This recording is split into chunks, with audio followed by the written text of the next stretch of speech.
घरी जाऊन त्याच्या घरच्या पोरांना रुमाल टाकणं किंवा तो प्रवेश झाला.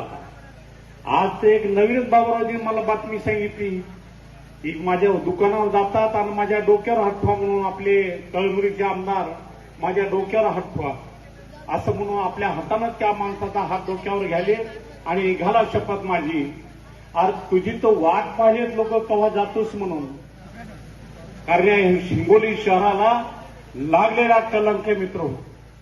या हिंगोली शहरात जुगाराच्या नाव नव्हतं, मटक्याचं नाव नव्हतं, हिंगोली शहरात रेती माफिया नव्हते.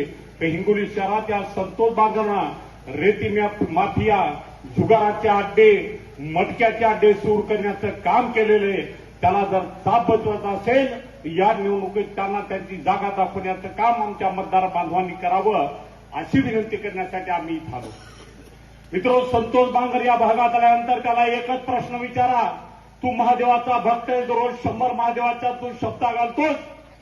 तू शेताला पाणी 2 इंची सिद्धेश्वर आणि हिंगोलीच्या मधून येणारी आमची पाईपलाईन, या पाईपलाईन